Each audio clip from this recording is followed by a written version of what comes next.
Okay guys, आज हम लोग बात करने जा रहे हैं मेनियस डिसीज़ के बारे में. So today we are going to discuss about Meniere's disease. Meniere's disease also known as endolymphatic hydrops. इसका दूसरा नाम है endolymphatic hydrops. And Meniere's disease में 4 की फीचर्स होते हैं. 4 की फीचर्स. सबसे पहला वाला है वर्टाइगो, दूसरा है टिनिटस, तीसरा है sensory neural hearing loss, 14 aural fullness यानी कि fullness in the ear. So एक और बार, Meniere's disease also known as endolymphatic hydrops. इसके 4 की फीचर्स है: vertigo, sensory neural hearing loss, aural fullness, tinnitus. Coming to the pathology of Meniere's disease, mainly बोला जाता है कि this is known as the distension of the endolymphatic system, यानी कि जो endolymphatic system. So this is the scala vestibuli, the scala media, this is the scala tympani. So बोला जाता है कि ये स्कैला मीडिया में एंडोलिम्फेटिक सिस्टम है. तो इस स्कैला मीडिया का जो एंडोलिम्फेटिक सिस्टम, उसमें एंडोलिम्फ का प्रोडक्शन या फिर एंडोलिम्फ का अब्सॉर्प्शन जब घट जाता है, तो इसमें जो एंडोलिम्फ होता है ना, ये स्कैला मीडिया में ये बहुत बढ़ जाता है. बढ़ जाने पे ये जो मेम्ब्रेन दिखा है, इसका नाम है रेजिनस मेम्ब्रेन. ये रेजिनस मेम्ब्रेन फाइनली इसका नॉर्मल पोजीशन यहाँ पे है. ये ऐसे बढ़ के ऊपर चढ़ के आता है एंड फाइनली इसको कंप्रेस कर देता है, स्कैला वेस्टिबुलाई को. एंड फाइनली ये स्कैला टिम्पैनी का एपेक्स में जाके आने का चांस किया. सो द मेन पैथोलॉजी, यानी कि मेन पैथोलॉजी है जो 2 ऑर्गन में बोला जाता है. एक स्कैला मीडिया मैंने जो दिखाया, दूसरा है सैक्यूल. सो इनर ईयर का स्कैला मीडिया और सैक्यूल में मेन पैथोलॉजी है. इसके अलावा यूट्रिकल उसमें भी इसका फाइंडिंग आ सकता है. फिर जैसे कि मैंने आपसे बताया, market distension of scala media है इसका पैथोलॉजी में main future. So what happens, Scala media जो है, ये जो है बहुत एंडोलिम्फ का प्रोडक्शन बढ़ के डिस्टेंट होके ऊपर चढ़ के आ जाता है. So it completely फिल्स the scala vestibuli. और फिर फाइनली क्या होता है, बल्जिंग ऑफ रेजिनस मेम्ब्रेन हो जाता है. बल्जिंग ऑफ रेजिनस मेम्ब्रेन, ये है आपका Reissner's membrane and this will bulge into the scala vestibuli. So आप ये बात ध्यान में एक और बार आप देख सकते हैं. Meniere's disease also known as endolymphatic hydrops. Key features 4 हैं: vertigo, sensory neural hearing loss, aural fullness, tinnitus. Pathology आप बोल रहे हैं तो distension of the endolymphatic system है मेनली. ये है आपका एंडोलिम्फ भरा स्कैला मीडिया. क्या होता है कि यहाँ का जो रेजिनस मेम्ब्रेन है, ये इसमें जो एंडोलिम्फ है वो बढ़ के आता है and finally pushes this resinous membrane को पुश करता है ऊपर की ओर. स्कैला वेस्टिबुलाई को का स्पेस घटा देता है एंड फाइनली 2 ऑर्गन जो मेन इसमें इन्वॉल्व है वो स्कैला मीडिया और सैक्यूल है. फिर जैसे कि मैंने बोला, marked distension of scala media completely फिर scala vestibuli, bulging of Reissner's membrane. Next हम लोग आ रहे हैं इसका ईटियोलॉजी. ईटियोलॉजी यानी कि क्या क्या कारण के, what are the reasons for the development of Meniere's disease. So हम लोग देखते हैं, it can be due to increase production. जैसे मैंने आपके पहले बताया, इंक्रीज प्रोडक्शन ऑफ एंडोलिम्फ आ सकता है, या फिर डिक्रीज अब्सॉर्प्शन या फॉल्टी अब्सॉर्प्शन ऑफ एंडोलिम्फ. जैसे कि मैंने आपको दिखाया, ये है स्कैला मीडिया और यहाँ पर एंडोलिम्फ भरा है. यहाँ पे आपका स्ट्राया वास्कुलारिस आ सकता है. स्ट्राया वास्कुलारिस एंडोलिम्फ प्रोडक्ट प्रोड्यूस करता है और एंडोलिम्फेटिक सैक से ये ड्रेन किया जाता है. तो व्हाट हैपेंस, सिंपल ईटियोलॉजी है, समझने में आसान है. क्या होता है कि there is increase production of endolymph. Stria vascularis में से एंडोलिम्फ का प्रोडक्शन बहुत ज़्यादा बढ़ जाता है और also there will be decrease absorption या फिर फॉल्टी अब्सॉर्प्शन है. एंडोलिम्फेटिक डक्ट और एंडोलिम्फेटिक सैक से इसका अब्सॉर्प्शन घट जाता है. So this are the 2 main की ईटियोलॉजिकल फैक्टर. और अब हम लोग कुछ थियोरी देखेंगे जो हम लोग का ढींगरा में दिया है. सो फर्स्ट ऑफ ऑल, जैसे मैंने यहाँ पे बोला, defective absorption by endolymphatic sac. So normally क्या होता है वो मैं आपको सबसे पहले बताता हूँ. सो नॉर्मली क्या होता है कि एंडोलिम्फ ये एंडोलिम्फैटिक स्ट्राया वास्कुलरिस प्रोड्यूस करता है। फिर फाइनली सर्कुलेट होने के बाद इनर ईयर में सर्कुलेट होने के बाद एंडोलिम्फैटिक डक्ट में आ जाता है, वहाँ से एंडोलिम्फैटिक सैक में आ जाता है। सो वहाँ से ड्रेन हो जाता है। लेकिन अब मीनियस डिसीज में क्या हुआ, या फिर एंडोलिम्फैटिक डक्ट में एक ऑब्स्ट्रक्शन हो सकता है, या फिर एंडोलिम्फैटिक सैक में अब्सॉर्प्शन को घटाने की रीति में कुछ कमी आ सकता है। सो अब्सॉर्प्शन में कुछ कमी आ सकता है, या फिर एंडोलिम्फैटिक डक्ट में कुछ ऑब्स्ट्रक्शन आ सकता है। So these are the two key points you need to remember. So defective absorption by endolymphatic duct. Next theory जो बोला जाता है वो है वैसोमोटर डिस्टर्बेंस। वैसोमोटर डिस्टर्बेंस यानी कि सिंपैथेटिक जो सिस्टम है हम लोग का बॉडी का, उसमें कुछ गलती आ जाता है। सिंपैथेटिक ओवर एक्टिविटी बोला जाता है उसको। सिंपैथेटिक सिस्टम का एक्टिविटी जो है वासोकंस्ट्रिक्शन वो बढ़ जाता है। सो व्हाट हैपन्स, हम लोग का इंटरनल ऑडिटरी आर्टरी और उसका ब्रांचेस में स्पैस्म हो जाता है। सो नॉर्मली आर्टरी ऐसे है तो सिंपैथेटिक सिस्टम का एक्टिविटी के कारण का स्पैस्म हो जाता है। So you can see normally जो ब्लड सप्लाई आना चाहिए उसमें घटी हो जाता है। सो जो ऑर्गन को सप्लाई कर रहा है उसका मैल फंक्शन हो जाएगा, यानी कि वो प्रॉपरली फंक्शन नहीं करेगा। So what happens, there will be interference with function of cochlear and vestibular neuroepithelium. So आपको पता है इंटरनल ऑडिटरी आर्टरी उसका ब्रांचेस सप्लाई करने वाला एक ऑर्गन है, cochlear and vestibular neuroepithelium. So इसका ब्लड सप्लाई में घटी हो जाने के कारण डेफनेस और वर्टाइगो, मैंने आपसे पहले बोला था 4 की फीचर्स क्या क्या था, vertigo, sensorial hearing loss, tinnitus. So vertigo और टिनिटस का etiological फैक्टर अभी आपको समझ में आ जाएगा। So that is due to the decrease blood supply due to the spasm of internal auditory artery and branches. Next जो है वो है एनॉक्सिया स्ट्राया वास्कुलरिस। जैसे कि मैं आपसे बोला, ये जो etiology है, इंक्रीज प्रोडक्शन ऑफ एंडोलिम जो प्रोड्यूस करता है वो है stria vascularis. So anoxia stria vascularis capillaries, what happens, क्या होता है, इंक्रीज परमेबिलिटी और इंक्रीज प्रोडक्शन ऑफ एंडोलिम होगा। सो यहाँ पे एंडोलिम बढ़ रहा है, यहाँ पे एंडोलिम का अब्सॉर्प्शन में ब्लॉकेज हो रहा है, यहाँ पे प्रोडक्शन बढ़ रहा है। So here there is absorption is decrease, the production is increase. Next etiological factor में आता है वो है कि एलर्जी। सो तीसरा एक थियरी बोला जाता है कि ये जो इनर ईयर में है अभी कोई एलर्जन, या फिर हम लोग कुछ खा रहे हैं या फिर हम लोग कुछ इनहेल कर रहे हैं, उसमें कुछ एलर्जिक कुछ सब्सटेंस होगा, उसको हम एलर्जन बोलेंगे। Which substance which can elicit an allergic reaction, उसको हम एलर्जन बोलते हैं। तो ये एलर्जन जैसे हम लोग इंजेस्ट करेंगे तो there will be an allergic response from the inner ear. इसको इनर ईयर इस टाइम पर शॉक ऑर्गन के रीति में एक्ट करेगा। सो व्हाट हैपन्स, इसका एलर्जिक मैनिफेस्टेशन के रीति में एक्सेस एंडोलिम्फ, बहुत ज़्यादा एंडोलिम्फ नॉर्मली जो प्रोड्यूस करता है उससे भी ज़्यादा एंडोलिम्फ प्रोड्यूस करेगा हम लोग का inner ear, and this can manifest as Meniere's disease. So that is the third theory regarding Meniere's disease. फिर कोई बोलते हैं कि सोडियम एंड वाटर रिटेंशन बढ़ने पर भी एंडोलिम्फैटिक हाइड्रोप्स आ जाता है। देन फिफ्थ कोज बोला जाता है हाइपोथायरॉइडिज्म। मीनियस डिसीज वाले कई पेशेंट्स में हम लोग अगर हाइपोथायरॉइडिज्म करेक्ट कर रहे हैं तो उनका symptoms will decrease.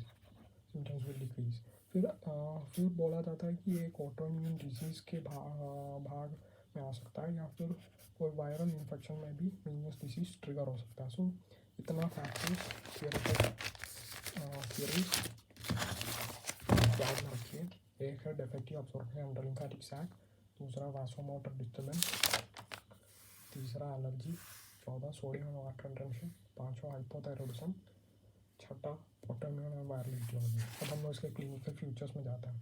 So clinical futures हम लोग देख रहे हैं तो यूजुअली मीनियस डिजीज जो होता है ना वो एक 35-60 एज ग्रुप में देखा जाता है। फिर मेल्स जो होते हैं वो फीमेल से भी ज़्यादा अफेक्टेड होता है, एंड यूजुअली ये यूनिलैटरल डिजीज़ है। सो द मोस्ट कॉमन, यानी कि आप अपने क्लिनिकल प्रैक्टिस में सबसे कॉमन एक क्लिनिकल सिनेरियो जो मीनियस डिजीज का देखने जा रहा है कि से एक 45 ईयर ओल्ड मेल होगा जिसका एक राइट ईयर में उसको vertigo and tinnitus, fullness of year, एक साउंड बजने का सेंसेशन टाइप बोल के आपके क्लिनिक में आ सकता है। सो ये आपका मोस्ट कॉमन क्लिनिकल परसेंटेज। तो हम उसके सिम्टम्स के बारे में पढ़ने जा रहे हैं। सो वर्टाइगो यानी कि आपको चक्कर आ रहा है ऐसा लगेगा, and this will B sudden attack. आप कुछ भी टीवी देख रहे होंगे या फिर कुछ कर रहे होंगे, उसके समय आपको बिना कोई वार्निंग साइन के सडन अचानक आपको ये चक्कर ले पाएगा। And patient gets a feeling of rotation, एक आप या फिर ये है अप एंड डाउन रोटेशन, जैसे आप ऊपर नीचे हो रहा है जैसे आपको लगेगा, या फिर to and fro left right की ओर आप ऐसे स्वे हो रहा है उसी रीति में आपको लगेगा। The attacks come in cluster and there will be period of remission after. ये एक सिंगल अटैक नहीं है, कई अटैक एक साथ आएगा, उसके बाद there will be a period of remission, यानी कि उस समय आपको कोई अटैक नहीं आएगा। वो कई हफ्ते हो सकते हैं या फिर एक साल ही, कई साल भी हो सकते हैं।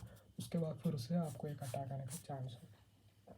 Attack is accompanied by nausea, vomiting, attacks and stack. So आपको बहुत सारा वॉमिटिंग का सेंसेशन आ सकता है, फिर अटैक्स, यानी कि आपका जो बैलेंस है वो अफेक्ट हो सकता है। फिर निस्टैगमस यानी कि आपका आँख में आईबॉल, वो मैं आपको फिर बताऊंगा। आईबॉल जो है निस्टैगमस वाला मूवमेंट्स दिखाएगा, यानी कि उसको फास्ट करना स्लो करना वो मैं नेक्स्ट बताऊंगा आपको। सो नेक्स्ट क्लिनिकल फीचर होगी। फिर इसके अलावा अब्डोमिनल क्रैम्प्स, पेट दर्द, डायरिया, पैलर, ब्रैडीकार्डिया यानी कि हार्ट रेट डिक्रीज होना, ये सब सिम्टम्स भी आप देख सकते हैं। फिर एक इम्पॉर्टेंट फिनोमेनन है टूलियस फिनोमेनन, यानी कि मीनियस डिसीज वाले पेशेंट्स में लाउड साउंड उनको जैसे सुनाई देगा।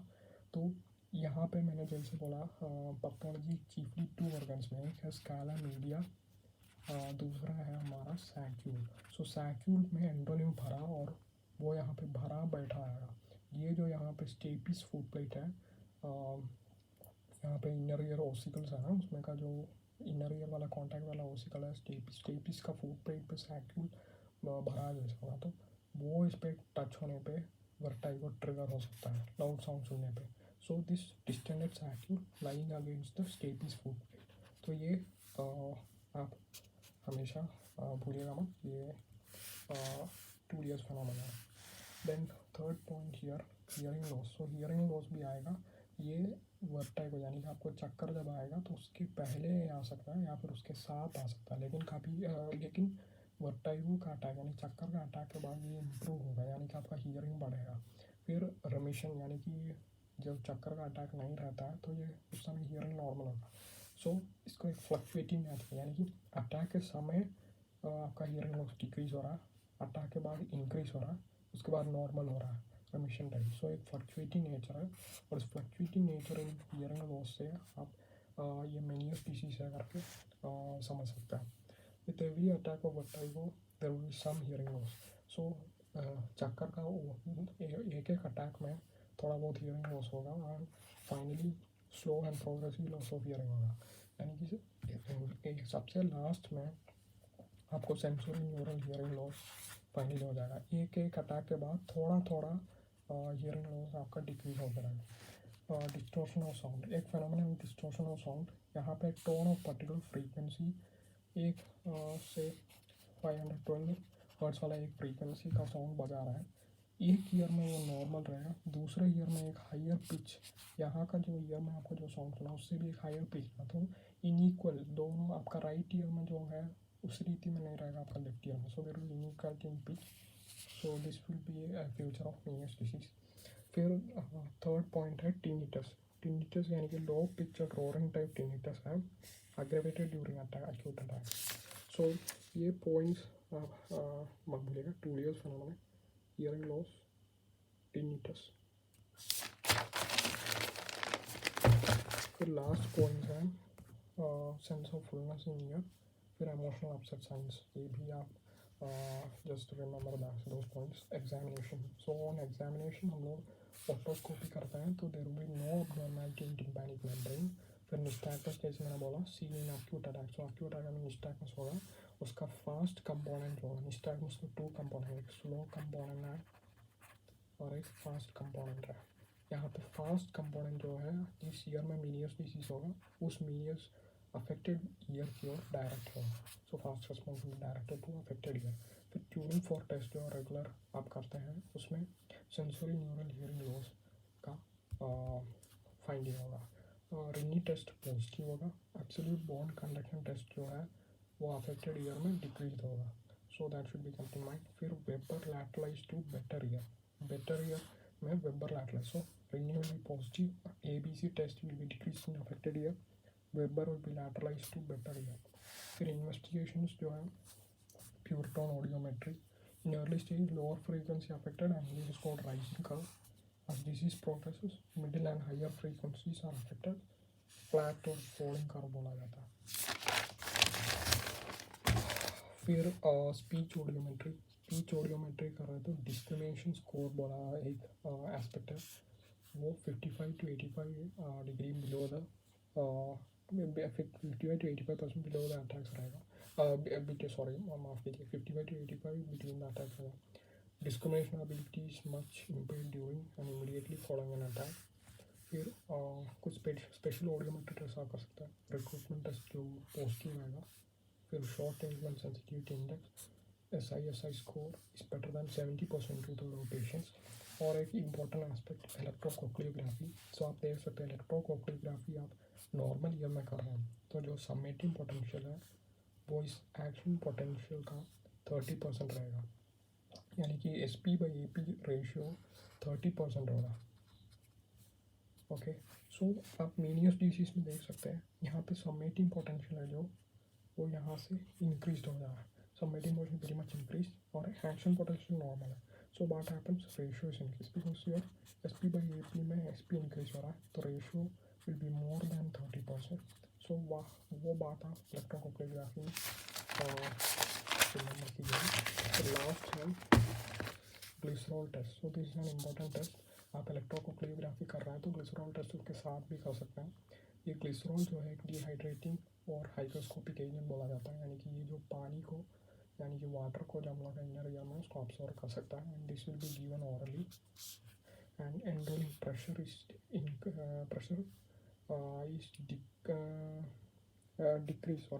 decrease and causes improvement in hearing. So what happens, method कैसे है, सो आप पेशेंट को उसका वेट के अनुसार आप ये दे सकते हैं। 1 किलो के लिए 1.5 मिलीलीटर देना पड़ेगा with equal amount of water, जितना आप ग्लिसरॉल होता है उतना वाटर और लिटिल फ्लेवरिंग है, लेमन जूस का फ्लेवर उस टाइप को दे सकता है। सो ये देने पे read audiogram and speech discrimination score before 1 to 2 hours. मतलब ये देने समय आप ऑडियोग्राम और स्पीच डिस्क्रिमिनेशन देखना है, उसके बाद एक 1 to 2 आवर आफ्टर देखना है। फिर ये टेस्ट को आप पॉजिटिव बोल रहे हैं तो 2 कंडीशंस में से कोई एक सैटिस्फाई करना। एक इम्प्रूवमेंट ऑफ 10 डेसिबल देखना चाहिए इन 2 और मोर एडजेसेंट ऑक्टेव्स। फिर गेन ऑफ 10% डिस्क्रिमिनेशन स्कोर, ये दोनों स्कोर एक आप देख सकते हैं तो हम लोग बोलेंगे glycerol test will be positive and he will be diagnosed as Meniere's disease. So बाकी मैं नेक्स्ट वीडियो में आपको बताऊंगा सर्जरी एंड ट्रीटमेंट। सो धन्यवाद।